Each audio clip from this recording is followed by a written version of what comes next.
अस्सलाम वालेकुम बेटे, पिछले लेक्चर के बारे में पहले जरा मैं डिस्कस कर लूं। मैंने एक लेक्चर रिकॉर्ड करवाया था एब्सोल्यूट इलेक्ट्रिक पोटेंशियल, जिसमें मैंने एक फॉर्मूला ड्राइव करवाया है V is equal to KQ upon R। ठीक है, उसके बाद जो मैंने एक टॉपिक पढ़ाया था, ये टॉपिक था absolute electric potential. Absolute electric potential, इसमें हमें ये इक्वेशन ड्राइव करनी थी। ठीक है, ये इक्वेशन मैंने ड्राइव की।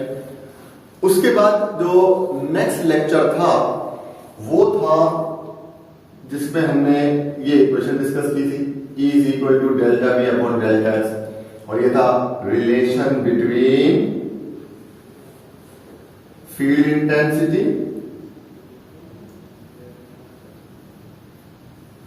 And potential difference. ये दो अलग लेक्चर्स थे। अब हुआ कुछ यूं कि ये जो लेक्चर है एब्सोल्यूट इलेक्ट्रिक पोटेंशियल का, ये रिकॉर्ड तो हुआ लेकिन सेव नहीं हो पाया मोबाइल में, और गलती से बाय मिस्टेक आपको दैट्स वाला पहले ये लेक्चर सेंड करना था और उसके बाद ये वाला लेक्चर सेंड करना था। अनफॉर्चुनेटली क्योंकि ये रिकॉर्ड नहीं हो पाया था तो आईटी टीम ने आपको ये वाला लेक्चर सेंड कर दिया। ये वाला सेंड करना था लेकिन इसके बाद।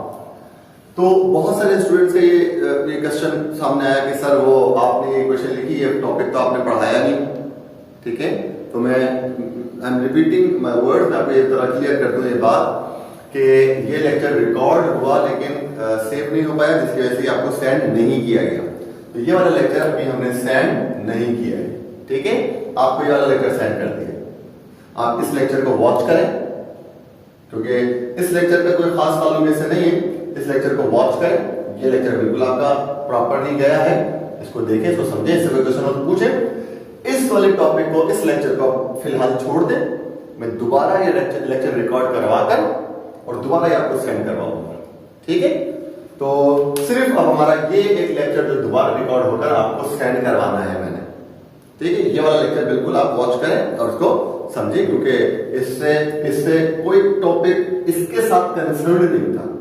ठीक है ना, तो बहरहाल अब ये लेक्चर मैं दोबारा रिकॉर्ड करवा के सेंड करवाऊंगा। आज हमारा जो टॉपिक है वो है कैपेसिटर। अब आप शायद सोच रहे हो कि सर आज ही वाला लेक्चर रिकॉर्ड करवा दें। नहीं, किसी वजह की वजह मैं नहीं कर रहा। ठीक है, मैं ब्रेक नहीं लाना चाह रहा। तो अब ये वाला लेक्चर जो है वो मैं अपने नेक्स्ट जो वीक होगा उसमें आपको सेंड करवा दूंगा। फिलहाल आज जो हमारा इंपॉर्टेंट टॉपिक है वो कैपेसिटर है। तो हम कैपेसिटर पे स्टार्ट करेंगे और आगे जो भी हम 3 या 4 लेक्चर होंगे वो सिर्फ कैपेसिटर पर होंगे। ठीक है, तो आइए कैपेसिटर स्टार्ट करते हैं।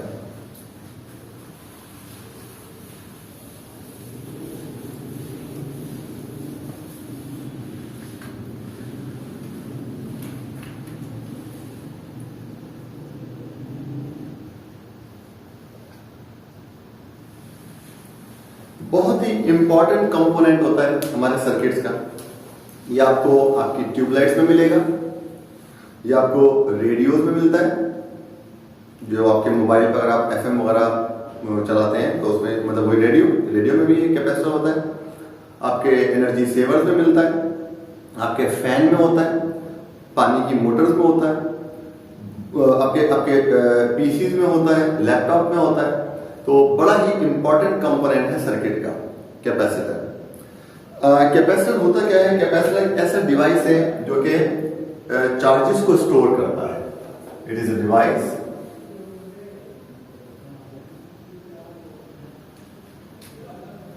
which stores the electric charge। ये इलेक्ट्रिक चार्ज स्टोर करता है। कुछ बुक्स में यूं भी लिखा गया है कि ये इलेक्ट्रिक एनर्जी स्टोर करता है, तो कोई गलत बात नहीं है, क्योंकि जब ये चार्ज स्टोर करता है तो बेसिकली चार्ज की फॉर्म में एनर्जी ही स्टोर कर रहा होता है। ठीक है, तो अगर ये कहा जाए इट स्टोर्स द चार्जेस या it stores the electric energy तो कोई गलत नहीं होगा। अच्छा, कैपेसिटर कंसिस्ट होता है 2 मेटल प्लेट्स पर, इस तरह की metal plates. Capacitor consist of two metal plates. दोनों प्लेट्स के दरमियान या तो वैक्यूम होती है, I mean there will be no medium between the plates, free space होगी, या फिर कोई मीडियम यूज कर सकते हैं, कोई इंसुलेटर यूज कर सकते हैं, एयर यूज कर सकते हैं, पेपर यूज कर सकते हैं, प्लास्टिक यूज कर सकते हैं। अगर कोई मीडियम हम यहां यूज करते हैं तो मीडियम, तो उस मीडियम को कहा जाता है डाइइलेक्ट्रिक। डाइइलेक्ट्रिक डाइइलेक्ट्रिक उस मटेरियल को, उस इंसुलेटर को कहते हैं जो दोनों कैपेसिटर की प्लेट्स के बीच में यूज किया जाता है। ठीक है, डाइइलेक्ट्रिक के बारे में मैं आपको कूलम्स लॉ में ही बता चुका हूं, जिसमें हमने एक टर्म यूज की थी एप्सिलॉन आर। अगर आपको याद, तो मैंने बताया था कि मुख्तलिफ इंसुलेटर, मुख्तलिफ डाइइलेक्ट्रिक्स के लिए एप्सिलॉन आर की वैल्यू मुख्तलिफ होती है, अगर आपको याद है। तो या तो दोनों प्लेट्स के दरमियान कोई मीडियम ना हो, फ्री स्पेस हो, वैक्यूम, या अगर कोई मीडियम यूज करना चाहते हैं, कोई इंसुलेटर यूज करना चाहते हैं तो कर सकते हैं। ठीक है, वो हम डिस्कस करेंगे। तो जो भी इंसुलेटर हम यूज करेंगे अमूमन उसको डाइइलेक्ट्रिक कहा जाता है। ठीक है, ये सिंपल कंस्ट्रक्शन है कैपेसिटर। अच्छा, ये जो हमारे पंखे या हमारी मोटर्स होती हैं, इनमें कैपेसिटर का एक बड़ा इंपॉर्टेंट रोल ये भी होता है। वैसे कैपेसिटर के तो बहुत यूजेस है, मैं चंद एक यूजेस आपको बताऊंगा। जैसे कि पंखों में और या पानी की मोटर्स वगैरह में कैपेसिटर का काम क्या होता है, किस तरह ये काम करता है। देखिए, ये जो आपके पंखे हैं, जो आपके मोटर है, इनको एक कंटिन्यूअसली बर्स्ट ऑफ एनर्जी चाहिए। कैसे, समझे। मैंने पाइप लिया, पाइप को टैप में लगा दिया, नलके में, पाइप को नलके में लगा दिया और उसका टैप, उसका नलका खोल दिया। ठीक है, पाइप के दूसरे एंड पे मैंने अपना थंब रख लिया। अब जब थंब रखा तो पानी पीछे से रुकना शुरू हुआ। अच्छा, अब अगर मैं थंब एकदम हटा दूं, क्या ऑब्जर्व करता हूं, वो पानी प्रेशर के साथ आगे जाता है। फिर मैंने अपना थंब रख लिया, फिर हटाया, फिर पानी प्रेशर के साथ गया, फिर मैंने अपना थंब रख लिया। किया है कभी ऐसे कि आप पाइप पे थंब रखें और फिर हटाएं, फिर रखें, फिर हटाएं, तो पानी प्रेशर के साथ जाता है। इस तरह इन पंखों को, इन मोटर्स को एक बर्स्ट ऑफ एनर्जी चाहिए। जैसे पानी एकदम प्रेशर के साथ निकला था ना, ऐसे इनको एक बर्स्ट चाहिए एनर्जी का, और वो बर्स्ट ऑफ एनर्जी सप्लाई करता है कैपेसिटर।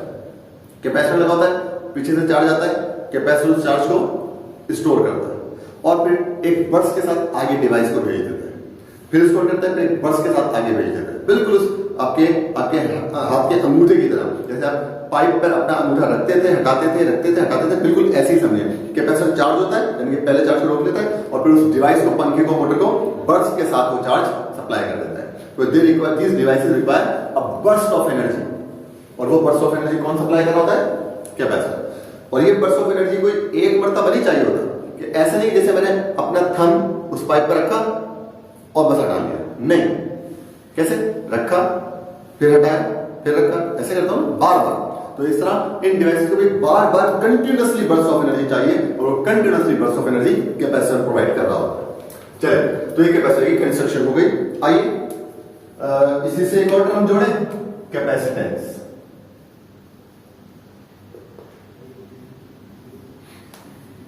कैपेसिटेंस, ये कैपेसिटर है, ये कैपेसिटर की दोनों plates, these are the two plates of capacitor. ठीक है, मैंने ये अभी कैपेसिटर अनचार्ज है, मतलब इसमें कोई चार्ज नहीं, अनचार्ज, बिल्कुल डिस्चार्ज है, अनचार्ज कैपेसिटर है। मैंने इसको कनेक्ट कर दिया बैटरी से।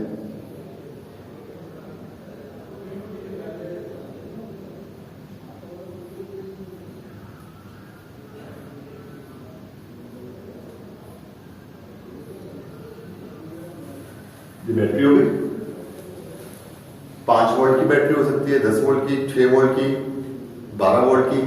ये डिपेंड करता है कि आपका कैपेसिटर कैपेसिटेंस क्या है, कितने वोल्टेज से आपको उसको चार्ज करना है। ये हो गया स्विच। स्विच, हम जो हम अपने घरों में स्विच यूज कर रहे हैं, जैसे पंखे को जब हम बंद कर देते हैं, बटन बंद करते हैं, यार पंखा बंद करो, बटन बंद कर देते हैं, तो स्विच का काम करता है ना, ऐसे हमने एक स्विच लगा दिया। ठीक है, चल अब अगर मैं इस स्विच को क्लोज कर दो, स्विच क्लोज कर दो। ठीक है बेटा, एक बात और भी सुन लें, एक बात और भी सुन लें, यहां मैं साथ साथ बताता चलूं। ये स्विच है, मुझे बताइए ये स्विच इस वक्त ओपन है क्लोज है? जी,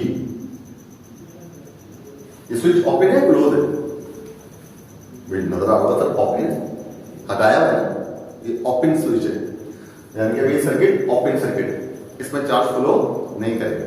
अगर आप चाहते हो चार्ज फ्लो करे, मतलब कैपेसिटर चार्ज हो, तो इस स्विच को क्लोज करना पड़ेगा। स्विच क्लोज हो गया, सर्किट कंप्लीट हो गया।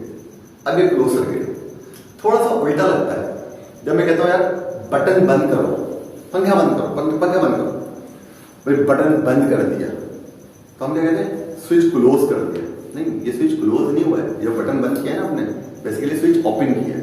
स्विच ओपन कर दिया यानी कि आप सर्किट पे करंट फ्लो नहीं हो रहा। जब हम बटन को खोलते हैं ना तो स्विच क्लोज कर दिया। सही, ध्यान में रखिएगा। चलिए स्विच क्लोज कर दिया, ठीक है, स्विच क्लोज कर दिया। अब चार्ज होगा। अब देखना ये कैपेसिटर चार्ज कैसे होगा, ये बड़ा इंपॉर्टेंट पॉइंट है, प्लीज कॉन्सेंट्रेट। वही देखिए, ये कैपेसिटर, ये बैटरी, ठीक है। अच्छा, ये जो चीज है, ये चीज भाई, ये दोनों प्लेट्स और कैपेसिटर की प्लेट्स हो गई, ये बैटरी हो गई, ये स्विच हो गया। ये लाइन जो बनानी, ये क्या है? ये कनेक्टिंग वायर्स है। क्या है बेटे? Connecting wires. जाहिर सी बात है, सर्किट को कनेक्टिंग वायर से जोड़ोगे ना यार, ठीक है। अच्छा, ये हो गया हमारा कैपेसिटर, ये हो गई हमारी बैटरी, और ये हो गया हमारा स्विच, और ये हो गई हमारी कनेक्टिंग वायर। भाई जब कनेक्टिंग वायर्स जो होती है, कनेक्टिंग वायर जो जिससे सर्किट को कनेक्ट किया जाता है, अमूमन वो कॉपर की होती है। कोई मेटल हो गया ना यार, कोई कंडक्टर हो गया ना, हाँ, ऐसा तो नहीं कि कोई रबड़ की, कोई प्लास्टिक की वायर यूज कर लो गया, ऑब्वियसली कोई मेटल होगा, कोई कॉपर होगा। तो ये जो कनेक्टिंग वायर्स है ना, ये मेटल की होती है, आई मीन यूजुअली कॉपर होती है। भाई एक बात आप ध्यान में रखिएगा, जो वायर्स है कॉपर की है, copper is a metal conductor. Conductor में होते हैं फ्री इलेक्ट्रॉन्स। क्या होते हैं? Free electron. फ्री इलेक्ट्रॉन्स पूरे इलेक्ट्रॉन्स को कहते हैं अपने पेरेंट एटम से डिटैच हो जाए, फिर वो एटम टू एटम घूमते रहते हैं, और ये फ्री इलेक्ट्रॉन्स ही होते हैं जो इलेक्ट्रिसिटी या इलेक्ट्रिक करंट कंडक्ट करने का जरिया बनते हैं, ठीक है। अब ये बात सुनिएगा, इन कनेक्टिंग वायर्स में क्या मौजूद है बेटा? Free electrons. चले मैं बनाने की कोशिश कर रहा हूं, इसमें फ्री इलेक्ट्रॉन्स दिए, ये फ्री इलेक्ट्रॉन्स कनेक्टिंग वायर्स। अच्छा, यहां ये बैटरी का कौन सा टर्मिनल है? नेगेटिव, और ये टर्मिनल कौन सा है? पॉजिटिव। ये जो नेगेटिव टर्मिनल है, इन इलेक्ट्रॉन्स को जो ऑलरेडी नेगेटिव है, रिपेल करता है। दीज इलेक्ट्रॉन्स, किसके इलेक्ट्रॉन्स? किसके? वायर के। ये बैटरी के इलेक्ट्रॉन्स नहीं है, ये इलेक्ट्रॉन्स जो मैंने बनाए वो किसके वायर, किसके इलेक्ट्रॉन्स है? कनेक्टिंग वायर से। अच्छा, कौन सा चार्ज है? नेगेटिव। बैटरी के नेगेटिव, बैटरी का टर्मिनल कौन सा? नेगेटिव। ये नेगेटिव इन इलेक्ट्रॉन्स को रिपेल करता है। जब ये रिपेल करता है, इनको एनर्जी देता है, तो इस कनेक्टिंग वायर्स के जो फ्री इलेक्ट्रॉन्स हैं वो कहां जाना शुरू हो जाते हैं? ऊपर की तरफ। और ये वायर, कनेक्टिंग वायर के इलेक्ट्रॉन किस पर आना शुरू हो जाते हैं? इस प्लेट पर। जो कनेक्टिंग वायर्स के इलेक्ट्रॉन थे, किसने उनको पुश किया? बैटरी ने। और वो उस पुश की वजह से, एनर्जी थी मतलब बैटरी ने, और उस पुश की वजह से वो इलेक्ट्रॉन कहां आना शुरू हो गए? कहां अक्यूमुलेट होना शुरू हो गए? राइट हैंड वाली प्लेट पर इलेक्ट्रॉन आना शुरू हो गए। अच्छा, अब जब ये इलेक्ट्रॉन्स कहां आना शुरू हो गए? कैपेसिटर की प्लेट पर। सुनिएगा जरा, मैं फिर एक बात रिपीट कर रहा हूं। क्या ये जो इलेक्ट्रॉन्स इस प्लेट पर आए हैं वो बैटरी ने दिए हैं? क्या वो बैटरी के इलेक्ट्रॉन्स हैं? नहीं, वो किसके इलेक्ट्रॉन है? कनेक्टिंग वायर से। बैटरी ने तो सिर्फ उन इलेक्ट्रॉन्स को पुश किया, वो इलेक्ट्रॉन्स बैटरी के नहीं है, वो कनेक्टिंग वायर्स के इलेक्ट्रॉन है।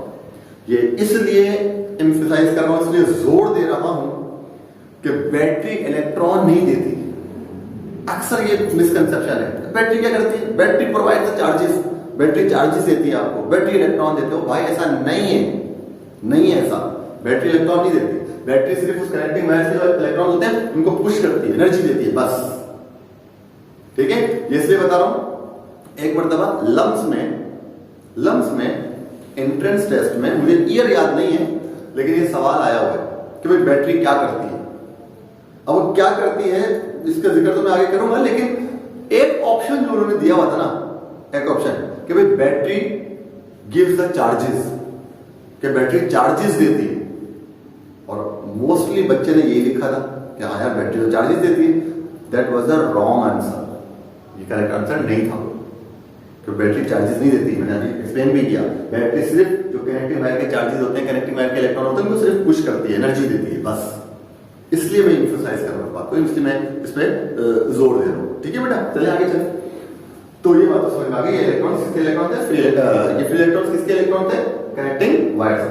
ठीक है, अब तमाम के इलेक्ट्रॉन बैटरी के पुश की वजह से इस प्लेट पर आना शुरू हुआ। तो मुझे बताओ कैपेसिटर की राइट हैंड प्लेट कौन सी चार्ज हो गई, कौन सा चार्ज आया, नेगेटिव। ठीक है, तो यहां लिख दो जो चार्ज आया -Q आया। हो सकता है मैंने 100 इलेक्ट्रॉन्स दिए हो, अगर 100 इलेक्ट्रॉन्स इस प्लेट पर आए हैं तो वही चार्ज में पूछूं मैं कितना चार्ज आया, आप कहोगे सर -100 इलेक्ट्रॉन विद -Q, क्योंकि इलेक्ट्रॉन आया है। इलेक्ट्रॉन जब किसी बॉडी पर आता है, याद है ना कि कोई बॉडी इलेक्ट्रॉन गेन करती है तो उस पर नेगेटिव चार्ज आता है। अगर मैं इस प्लेट को 200 इलेक्ट्रॉन दूं, 200, तो आप क्या लिखोगे, इस पर चार्ज कितना आया सर -200। अगर मैं इस प्लेट को 1000 इलेक्ट्रॉन दूं तो इस पर कितना चार्ज आएगा, क्या बोलोगे सर -1000 E। कोई मुश्किल बात ही नहीं, आगे बस हो गया। ठीक है, तो इस पर चार्ज कितना हो गया बेटा -2, क्योंकि चार्ज को Q से शो करते हैं ना, इसलिए -Q। चलो अब आओ, इस प्लेट को होना चाहिए पॉजिटिव चार्ज, क्योंकि इतना तो आप लोगों ने भी पढ़ा होगा, सुना होगा यार छोटी क्लासेस में कि कैपेसिटर की 2 प्लेट्स होती हैं, तो एक पर नेगेटिव चार्ज होता है और दूसरी पर पॉजिटिव चार्ज होता है, ऐसे ही ना। तो अगर ये नेगेटिव चार्ज हो गई, अब इसको कौन सा चार्ज होना है, पॉजिटिव। ये पॉजिटिव चार्ज कैसे होगी, ये बड़ा इंपॉर्टेंट है, गौर से सुनना प्लीज, कॉन्सेंट्रेट।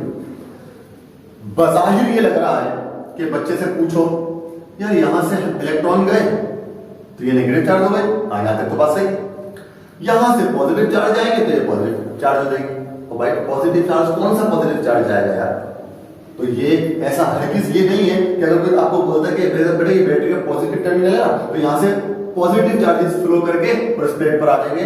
और पॉजिटिव चार्ज, कौन सा पॉजिटिव चार्ज है, प्रोटॉन तो इनसाइड द न्यूक्लियस होता है, वो कैसे फ्लो करेगा। अब सुनो ये प्लेट पॉजिटिव चार्ज कैसे होगा, तवज्जो से सुनिए। सपोज करो मैंने इस प्लेट को कितने इलेक्ट्रॉन दिए, 100 इलेक्ट्रॉन।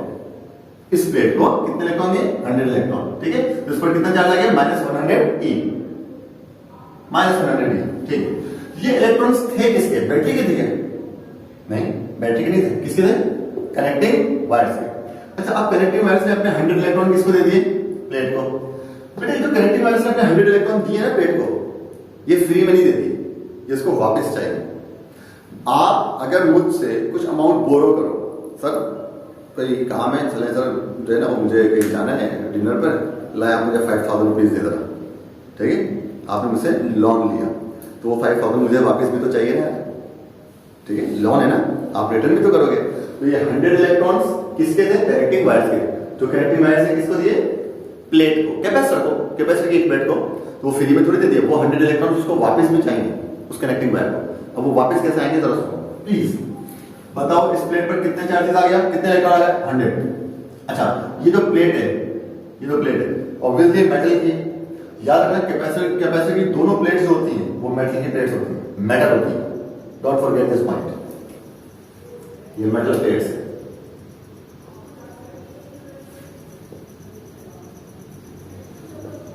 ठीक है बेटा, चलो नाउ प्लीज यहां कितने इलेक्ट्रॉन आ गए, 100 इलेक्ट्रॉन। ठीक है, अब ये प्लेट भी मेटल की है, इस मेटल प्लेट में फ्री इलेक्ट्रॉन्स तो होंगे ना, मेटल में तो फ्री इलेक्ट्रॉन होते हैं। अच्छा अब कितने इलेक्ट्रॉन यहां आए, 100। ये 100 इलेक्ट्रॉन जो इस प्लेट पर आए ना, वो इसमें मौजूद फ्री इलेक्ट्रॉन्स को रिपेल करेंगे, क्योंकि इस प्लेट पर कौन सा चार्ज है, नेगेटिव, और इस प्लेट के अंदर जो फ्री इलेक्ट्रॉन्स है, फ्री इलेक्ट्रॉन्स पर भी कौन सा चार्ज होता है, नेगेटिव। तो ये आने वाले 100 इलेक्ट्रॉन्स इस प्लेट में मौजूद 100 इलेक्ट्रॉन को क्या करेंगे, रिपेल। तो यहां से 100 इलेक्ट्रॉन, इस प्लेट से 100 इलेक्ट्रॉन पीछे आना शुरू हो जाएंगे, पीछे, यानी कि पहले एक इलेक्ट्रॉन जाएगा इस प्लेट से, दूसरा इलेक्ट्रॉन जाएगा, तीसरा, चौथा, पांचवा, यानी कि 100 इलेक्ट्रॉन अगर इस प्लेट पर आए ना, तो इस वाली प्लेट से कितने इलेक्ट्रॉन्स रिपेल होंगे, 100 इलेक्ट्रॉन। और चूंकि 100 इलेक्ट्रॉन यहां से जाएंगे, इसलिए इस पर कौन सा चार्ज आएगा, प्लस। और कितने इलेक्ट्रॉन्स गए, 100, तो बेटा इस प्लेट पर चार्ज आ जाएगा कौन सा, पॉजिटिव। तो एक प्लेट को हमने इलेक्ट्रॉन दिए हैं और दूसरी प्लेट से उतने ही इलेक्ट्रॉन ले लिए। तो जो 100 इलेक्ट्रॉन इस प्लेट से गए, इस प्लेट से 100 इलेक्ट्रॉन गए, वो वापस किसको मिल गए, कनेक्टिंग वायर को। जैसे 5000 रुपए तुम मुझसे लेकर गए थे ना, डिनर विनर करके आके अगले दिन ईमानदारी से तुमने 5000 मुझे वापस कर दिए, ये सर आपसे कल लेकर गया था। तो यहां से हमें 100 इलेक्ट्रॉन कनेक्टिंग वायर ने प्लेट को दिए, तो दूसरी प्लेट से वही 100 इलेक्ट्रॉन वापस भी ले लिए। इसलिए इस पर अगर चार्ज आएगा -q, तो इस पर चार्ज आएगा +q। इस पर -q और इस पर +q। अब मुझे एक बात बताएं, इस पर कितना चार्ज आया, -100e, इस पर कितना चार्ज आया, +100e। इसका मतलब दोनों प्लेट्स पर जो चार्ज की वैल्यू होगी वो इक्वल होगी, क्या होगी, इक्वल, लेकिन बस ऑपोजिट होगी कि एक प्लेट पर अगर नेगेटिव चार्ज है तो दूसरी पर पॉजिटिव चार्ज। इसलिए कहते हैं कैपेसिटर की दोनों प्लेट्स जो होती हैं, कैपेसिटर की दोनों प्लेट्स होती हैं, उन पर इक्वल चार्ज होता है बट ऑपोजिट चार्ज, एक पर नेगेटिव और एक पर पॉजिटिव।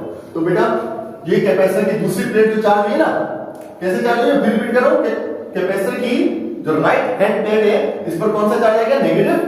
इन इलेक्ट्रॉन्स ने इस कैपेसिटर की प्लेट में मौजूद फ्री इलेक्ट्रॉन्स को क्या किया, रिपेल। इस प्रोसेस को कहते हैं, इस मेथड को कहते हैं इंडक्शन। क्या कहते हैं, इंडक्शन। देखो एक तो चार्जिंग मैंने आपको सिखाई थी कि भाई दो बॉडीज को रब कर दो, एक इलेक्ट्रॉन लूज करेगी, दूसरी इलेक्ट्रॉन गेन करेगी, बॉडी चार्ज हो जाएगी। ये मेथड है चार्जिंग बाय फ्रिक्शन, और एक होता है चार्जिंग बाय इंडक्शन। इंडक्शन में कांटेक्ट नहीं होता। क्या मैंने कहा कि इस नेगेटिव प्लेट को इस वाली प्लेट से टच करना है, नहीं कहा ना, टच तो नहीं किया। तो विदाउट मेकिंग कांटेक्ट भी इस बॉडी को मैंने चार्ज कर लिया, इस प्रोसेस को इंडक्शन कहते हैं। तो कभी पूछा जाए कि कैपेसिटर की प्लेट्स कैसे चार्ज होती हैं, कहेगा इंडक्शन के जरिए चार्ज होती है। ठीक है बेटा, चलो इसका मतलब अब ये हुआ कि दोनों पर इक्वल पर अपोजिट चार्ज आ गया।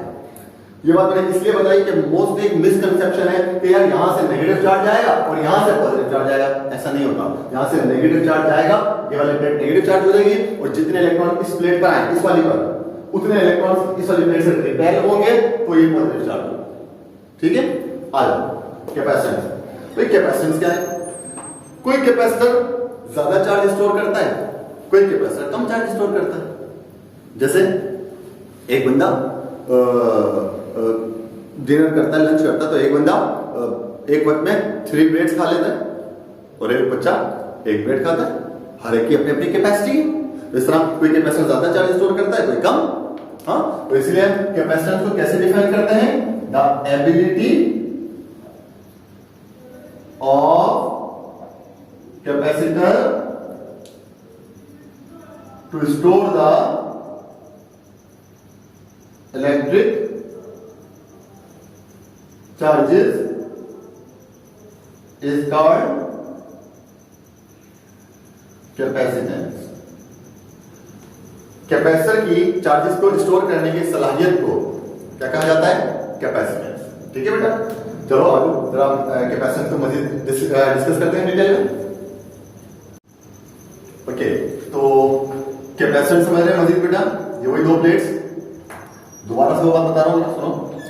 ये कैपेसिटर है, ये बिल्कुल अनचार्ज कैपेसिटर है, अनचार्ज है, इसमें कोई चार्ज नहीं। Please concentrate. अच्छा, ऑब्वियस इसको तो मुझे चार्ज करना है, तो मुझे बैटरी से कनेक्ट करना पड़ेगा।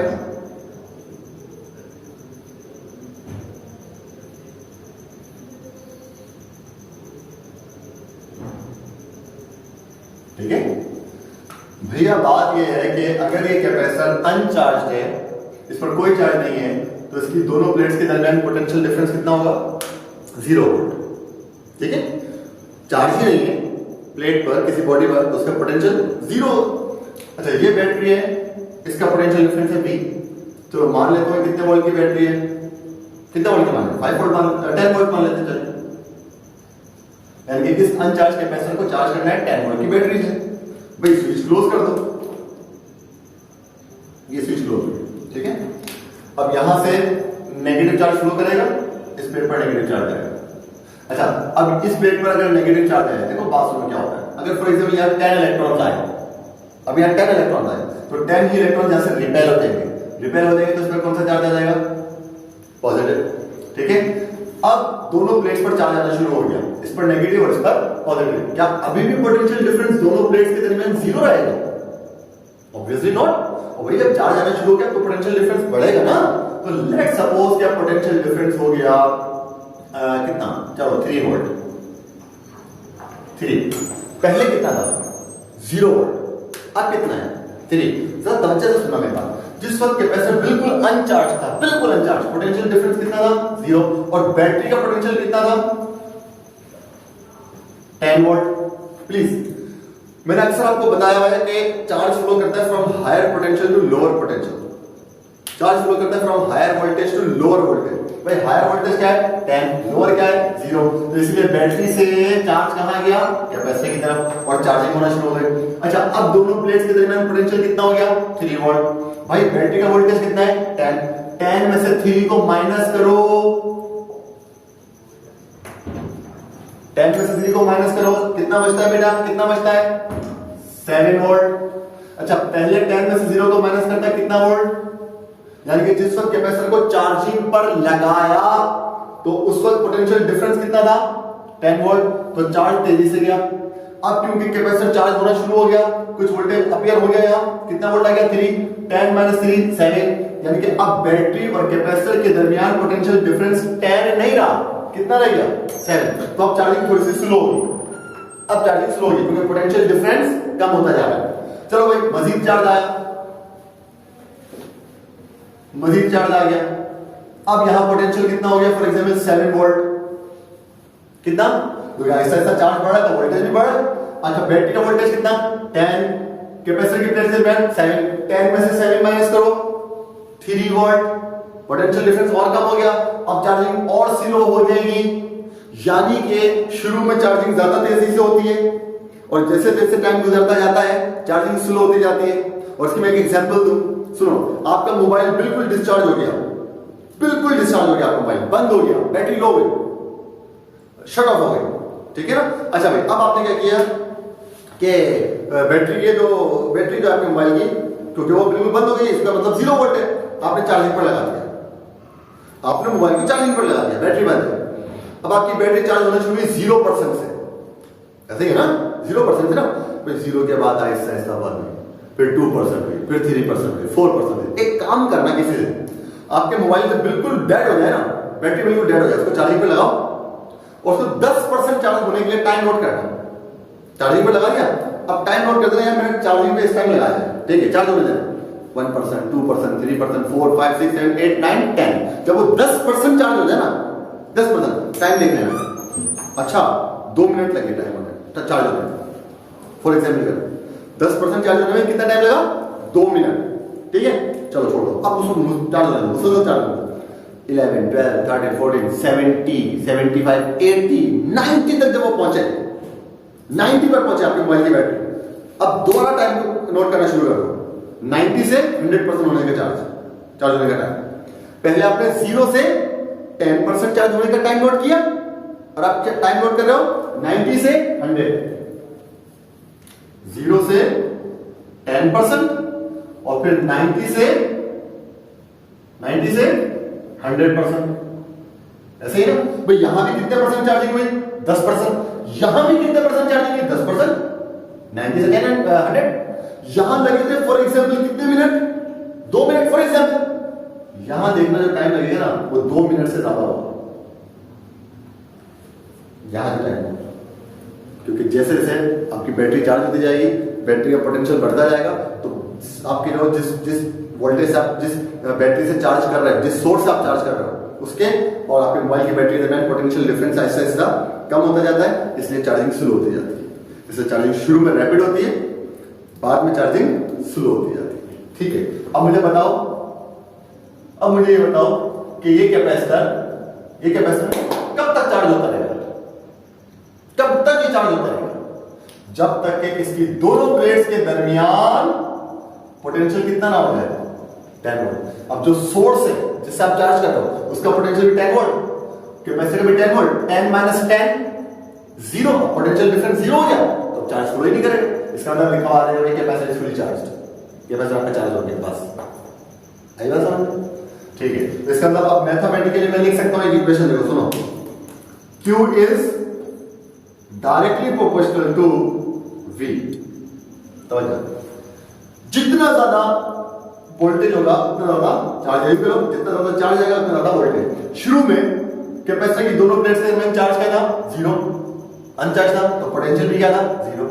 आहिस्ता आहिस्ता कैपेसिटर में चार्ज आना शुरू हुआ तो पोटेंशियल भी इसका बढ़ना शुरू हुआ, भाई 0 से 3 हुआ, 3 से फिर 4, 5, 6, 7, 8, 9, 10। तो जैसे जैसे कैपेसिटर की दोनों प्लेट्स पर चार्ज बढ़ रहा है वैसे वैसे दोनों प्लेट्स के दरमियान पोटेंशियल डिफरेंस भी बढ़ रहा है। तो जब पोटेंशियल डिफरेंस है तो I must write what? Delta V, potential difference. लेकिन बुक में डेल्टा V नहीं लिखा हुआ, सिर्फ क्या लिखा है? V। तो इससे कोई परेशान हो जाने वाली बात नहीं है। V is the potential difference between the two plates of capacitor.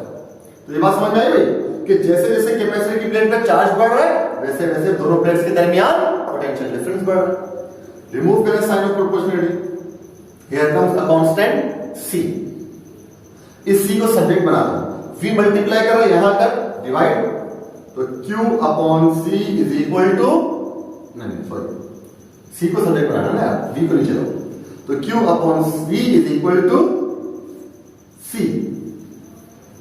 तो भाई इस C को कहते हैं कैपेसिटेंस ऑफ कैपेसिटर। इसी को क्या कहते हैं? Capacitance of capacitor. अच्छा अब बताओ ये कैपेसिटेंस जो है ये चार्ज और पोटेंशियल का रेशियो है, प्रोडक्ट है?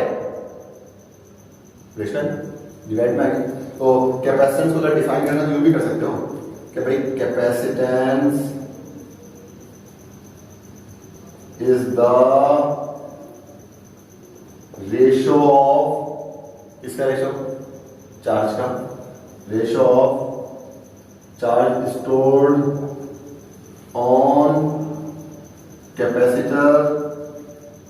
अच्छा और किसका? पोटेंशियल डिफरेंस का, and potential difference between the plates of capacitor. पढ़ो, capacitance is the ratio of charge stored on capacitor and the potential difference between the plates of capacitor. तो capacitance को ऐसे भी डिफाइन कर सकते हो, ठीक है बेटा। अच्छा जो कैपेसिटेंस का यूनिट है SI यूनिट, आइए वो SI यूनिट देखते हैं। तो जहां तक बात है कैपेसिटेंस के यूनिट की, आइए कैपेसिटेंस का यूनिट देखते हैं। भाई कैपेसिटेंस है किसके equal? C is equal to Q upon V। अच्छा भाई Q is the charge, charge का SI यूनिट कूलम और पोटेंशियल डिफरेंस का वॉल्ट, तो ये बन गया कूलम पर वॉल्ट। और कूलम पर वॉल्ट को कह देते हैं farad, after the name of Michael Faraday. Farad is the unit of capacitance, ऐसा यूनिट ऑफ कैपेसिटेंस, ठीक है, डोंट फॉरगेट दिस पॉइंट। अच्छा अगर कभी आ जाए भाई 1 फैराड को डिफाइन कर दो, छोटी सी डेफिनेशन आगे लिखने के लिए 1 फैराड को डिफाइन करो, आसान सी बात है भाई। अगर चार्ज 1 कूलम हो, एक कैपेसिटर को कितना चार्ज करो? 1 कूलम, और उसकी वजह से दोनों प्लेट्स के दरमियान पोटेंशियल डिफरेंस भी कितना हो जाए? 1 volt. Then capacitance of the capacitor is said to be of 1 farad. If 1 coulomb charge is given to capacitor and it produces potential difference of 1 volt, then capacitance is said to be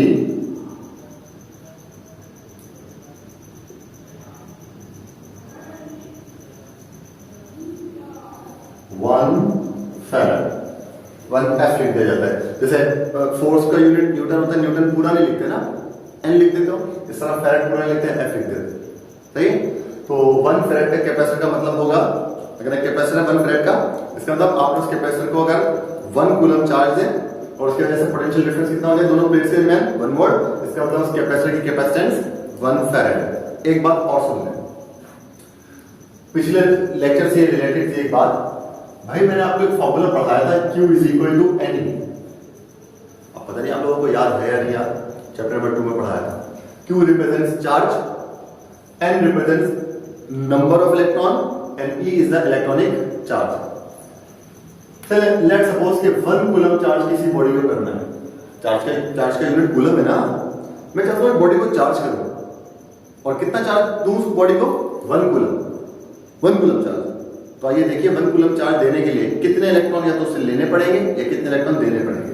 charge 1 coulomb हो गया, and find करना है electronic charge की value आप लोगों को बताई भी है 1.6 into 10 power minus 19। ठीक है बेटे, ये मल्टीप्लाई करा यहां पे डिवाइड करेगा 1 coulomb divided by 1.6 into 10 power minus 19। इसको इससे डिवाइड कर दो, कैलकुलेटर आप लोगों के पास होगा। ये वैल्यू आ गई,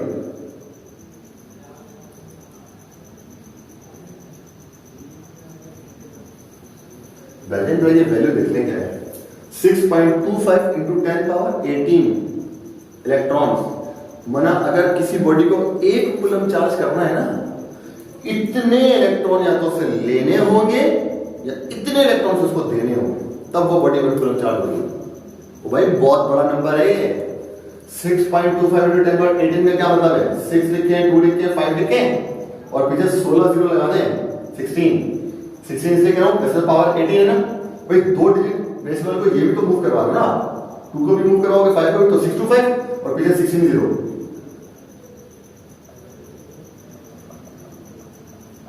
ये नंबर, इतने इलेक्ट्रॉन्स लेने या देने पर 1 कूलम चार्ज होता है बॉडी। इसका मतलब अगर 1 फैरेड का कैपेसिटर है तो 1 कूलम चार्ज देना पड़ेगा उस कैपेसिटर को। इसीलिए भाई 1 फैरेड का कैपेसिटर बहुत बड़ा कैपेसिटर होता है। हमारे नॉर्मली घरों में 1 फैरेड का कैपेसिटर यूज नहीं होता, हमारे घरों में जो कैपेसिटर यूज होता है वो 1 माइक्रो फैरेड का या 2 नैनो फैरेड का, पीको फैरेड का। माइक्रो, नैनो, पीको समझते हैं ना, मल्टीपल्स है ना ये, वो 10 power minus 6, 10 power minus 9, 10 power minus 12। हम जो हमारे कंप्यूटर्स में, मोटर में, पंखों में जो कैपेसिटर होते हैं वो माइक्रो फैरेड में होते हैं, नैनो में या पीको फैरेड में। 1 फैरेड का कैपेसिटर आपके किसी नॉर्मल डिवाइस अप्लायंस में नहीं लगा होता। लेकिन ऐसी बात रिगिज नहीं है कि मैं ये कह रहा हूं कि 1 फैरेड के कैपेसिटर होते ही नहीं, लेने से ज्यादा वैल्यूज भी होते हैं। अमूमन आपके घरों में कोई अप्लायंस नहीं है जिसमें 1 फैरेड का कैपेसिटर लगा हो। कभी जाओ बाजार से, पंखे में 1 फैरेड का कैपेसिटर लगा दिया, कर मत देना, ठीक है। 1 फैरेड का जला देगा पंखे को, इतना बरसों का एनर्जी दे देगा, ठीक है बेटा। चले, तो ये ऐसे यूनिट वगैरह भी समझ में आ गया। अच्छा, अब कैपेसिटेंस किन फैक्टर्स पर डिपेंड करती है, ये तो आगे का हमारा टॉपिक है कि क्या वो फैक्टर्स हैं जिन पर कैपेसिटेंस डिपेंड करती है, इस पर हम पूरा टॉपिक पढ़ेंगे। अभी मैं आपको एक और चीज भी बताता हूं, आइए डिस्कस करें। अभी हमने लिखा Q is equal to C, थोड़ी देर बल्कि मैं लिखूं Q is directly proportional to V and Q is equal to C। फिर मैंने लिखा Q upon V is equal to C। ये कैपेसिटेंस का फॉर्मूला आ गया है ना। कई मर्तबा बता चुका हूं कि भाई फॉर्मूला क्या होता है। Formula is the mathematical representation, mathematical representation of any quantity. तो ये कैपेसिटेंस की मैथमेटिकल रिप्रेजेंटेशन लिखी है मैंने। अब मैं देने लगा हूं ग्राफिकल रिप्रेजेंटेशन। तकरीबन जहां तक मेरी कोशिश हो रही है जिस क्वांटिटी को मैं मैथमेटिकली पढ़ा रहा हूं उसको ग्राफिकली भी बता रहा हूं। आइए ग्राफिकल रिप्रेजेंटेशन देते हैं। भाई Q is directly proportional to V। Y axis पर मैंने चार्ज ले लिया, चार्ज का यूनिट कूलम, एक्स एक्सिस पर मैंने पोटेंशियल डिफरेंस ले लिया, यूनिट वोल्ट। तो सुनिएगा, जिस वक्त कैपेसिटर की दोनों प्लेट्स पर चार्ज नहीं था, बिल्कुल अनचार्ज था कैपेसिटर, चार्ज वाज जीरो, तो दोनों प्लेट्स के दरमियान पोटेंशियल डिफरेंस भी क्या था? जीरो। यानी कि जब चार्ज नहीं होगा कैपेसिटर पे तो पोटेंशियल डिफरेंस भी नहीं होगा, दोनों जीरो होंगे। तो मैं बताओ ग्राफ बनाना कहां से स्टार्ट करूं? ओरिजिन से, ठीक है। अच्छा, दूसरी बात, दोनों के दरमियान रिलेशन है क्या? डायरेक्टली प्रोपोर्शनल का। और जब दो क्वांटिटीज डायरेक्टली प्रोपोर्शनल हो, ग्राफ कैसा बनता है? Straight line passing through origin. तो अगर मैं ग्राफ बनाऊं तो इसे ग्राफ स्ट्रेट लाइन बनना चाहिए, इनफैक्ट बनेगा। तो चार्ज और पोटेंशियल के दरमियान ग्राफ कैसा बना? स्ट्रेट लाइन, ठीक है बेटा। अब अगर मैं इस ग्राफ के ग्रेडियंट की बात करूं, ओ भाई कई मरतबा अब तो मैं पढ़ा चुका हूं आपको यार, ग्रेडियंट या स्लोप, जिसका फॉर्मूला अक्सर क्या लिखता हूं?